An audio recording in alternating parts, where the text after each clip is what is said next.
সিলেটের শাহজালাল মাজারে এক ধরনের একটি সিন্নি পাওয়া যায়। এই সিন্নিটিকে আঞ্চলিক ভাষায় বলে তুষা সিন্নি। এটার স্বাদ অতুলনীয়। এই তুষা সিন্নির রেসিপিটি আজকে আপনাদের সাথে শেয়ার করতে যাচ্ছি। ভিডিওটি স্কিপ না করে দেখার চেষ্টা করবেন, তাহলে অবশ্যই আপনারা শিখতে পারবেন কিভাবে তুষা সিন্নি তৈরি করা হয়।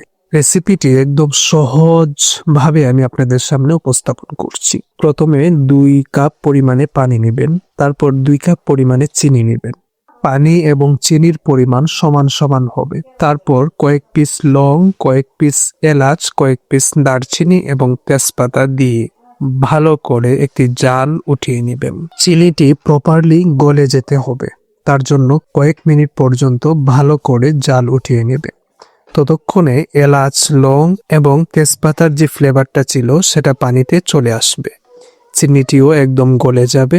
অন্য একটি পাত্রে শিরাটি ঢেলে রেখে দিন ঠান্ডা হওয়ার জন্য।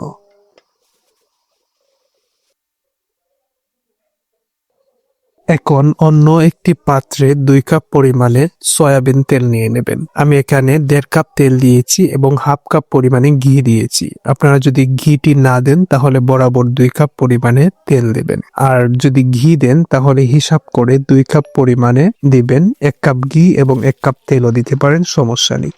মেজারমেন্টটি সব সময় মাথায় রাখবেন, যতটুক পরিমাণে তেল ব্যবহার করবেন ততটুক পরিমাণে ময়দা দিতে হবে। আপনারা যদি 2 কাপ পরিমাণে তেল ব্যবহার করেন তাহলে 2 কাপ পরিমাণেই ময়দা দেবেন। 3 কাপ তেল ব্যবহার করলে 3 কাপ ময়দা। মেজারমেন্টটি থাকবে একদম সমান সমান। তারপর সামান্য পরিমাণে লবণ দেন, দিয়ে ভালো করে নাড়তে থাকুন। যখন ময়দার ঘ্রাণটি আপনার নাকে ভেসে আসবে, বুঝতে হবে আপনার এটা তৈরি হয়ে গেছে। এখন সময় হয়েছে, আপনারা যে চিনির শিরাটি তৈরি করেছিলেন সেই চিনির শিরাটি ঢেলে দিন। ঢেলে অনবরত নাড়তে হবে। চিনির শিরাটি একদিকে দিবেন, একদিকে অনবরত নাড়বেন। নাড়তে নাড়তেই এক পর্যায়ে দেখবেন এমন শক্ত হয়ে আসছে। বুঝতে হবে আপনাদের সিন্নিটি একদম পারফেক্টলি তৈরি হয়ে গেছে। এটা এতটাই সফট এবং নরম, আপনারা মুখে নিলেই বুঝতে পারবেন। এখন বাদাম এবং কিশমিশ ছড়িয়ে ছিটিয়ে দিন। বাদাম আমি সাজেস্ট করব আপনারা ভাজা বাদাম ব্যবহার করবেন। ভাজা বাদামটি ব্যবহার করলে এর ফ্লেভার এবং টেস্ট থাকে ভালো।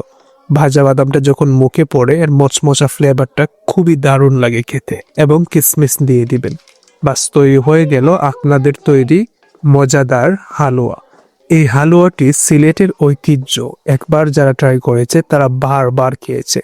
আমাদের সিলেটে এই হালুয়াটি কেজি হিসাব বিক্রি হয়ে থাকে শাহজালাল মাজারের কাছে। অনেকে এটা 300-400 টাকা কেজিতে কিনে নিয়ে যান। আপনারা যদি সেটি তৈরি করতে জানেন তাহলে আর 300-400 টাকা কেজিতে ক্রয় করে নিতে হবে না।